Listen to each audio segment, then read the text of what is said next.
బీహార్లో CEC team పర్యటన, వైనాడుకు నిధులివ్వండి, కేంద్రంపై ప్రియాంక గాంధీ ఫైర్, జుబిన్ గార్గ్ మరణంపై అనుమానాలు, ఇలాంటి టాప్ 10 నేషనల్ న్యూస్ ఇప్పుడు చూద్దాం. ఢిల్లీలోని విజ్ఞాన్ భవన్లో ఐటీఐ టాపర్స్ కు ప్రధాని మోదీ సత్కరించారు. యువత కోసం 62,000 కోట్లతో చేపట్టిన పలు పథకాలకు ప్రధాని మోదీ శ్రీకారం చుట్టారు. పీఎం సేతు ద్వారా ఐటీఐలో యువత శిక్షణ, ఉద్యోగ అవకాశాలు మెరుగుపడబోతున్నాయి. ఇక ఈ సందర్భంగా ఓపెన్ స్కిల్ యూనివర్సిటీని కూడా ప్రధాని మోదీ ప్రారంభించారు. తమిళనాడులోని కరూర్లో ఇటీవల చోటు చేసుకున్న తొక్కిసలాట ఘటనా స్థలాన్ని ఆ రాష్ట్ర ఎస్సీ కమిషన్ బృందం సందర్శించింది. తొక్కిసలాట ఘటనా స్థలానికి చేరుకుని అధికారుల నుంచి డీటెయిల్స్ అడిగి తెలుసుకున్నారు. అనంతరం కరూర్ ప్రభుత్వ ఆసుపత్రిలో చికిత్స పొందుతున్న బాధితులను పరామర్శించి వారితో మాట్లాడారు.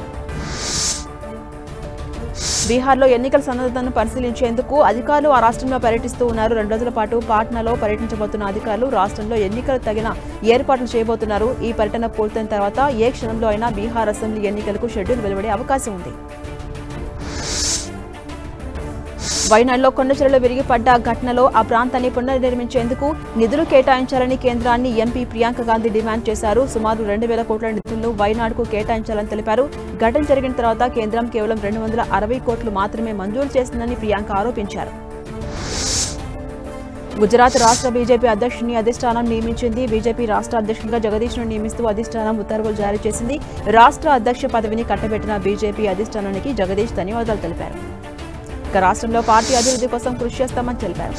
అసోంకు చెందిన ప్రముఖ గాయకుడు జుబిన్ గార్గ్ మృతిపై అనుమానాలు వ్యక్తమవుతున్న వేళ ఈ కేసు కీలక మలుపు తీసుకుంది. జుబిన్ కు విషమిచ్చి ఉంటారని ఆయన బ్యాండ్ మేట్ శేఖర్ జ్యోతి గోస్వామి సంచలన వ్యాఖ్యలు చేశారు. గాయకుడి మేనేజర్, ఫెస్టివల్ ఆర్గనైజేషన్ ఈ కుట్రకు పాల్పడి ఉంటారని ఆరోపించారు.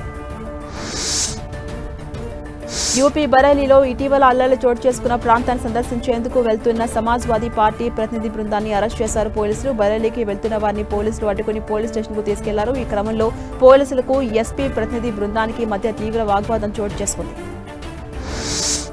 మరోవైపు యూపీలోని బరేలీ పరిస్థితులు కుదిరిపడుతూ ఉన్నాయి. ప్రస్తుతం ఆ ప్రాంతంలో రోజువారీ కార్యకలాపాలు కొనసాగుతున్నాయి. అటు ముందస్తు చర్యల్లో భాగంగా పోలీసులు బరేలీలో నిషేధాజ్ఞలు విధించారు. ర్యాలీలు నిరసనలు చేయకూడదని పోలీసులు హెచ్చరించారు. తమిళనాడు వ్యాప్తంగా కుండపోత వర్షాలు కురుస్తున్నాయి. దీంతో నదులు, వాగులు, వంకలు పొంగి ప్రవహిస్తూ ఉన్నాయి.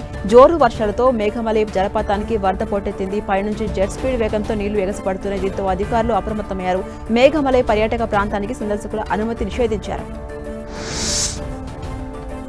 బాలీవుడ్ యాక్టర్స్ అభిషేక్, ఐశ్వర్య దంపతులు వారి ఏఐ వీడియోస్పై ఇటీవల కోర్టును ఆశ్రయించారు. వీడియో కంటెంట్ వేదిక యూట్యూబ్పై 4 కోట్లకు పరువు నష్టం దావా వేశారు. తాజాగా దీనిపై యూట్యూబ్ దిగొచ్చినట్టుగా తెలుస్తోంది.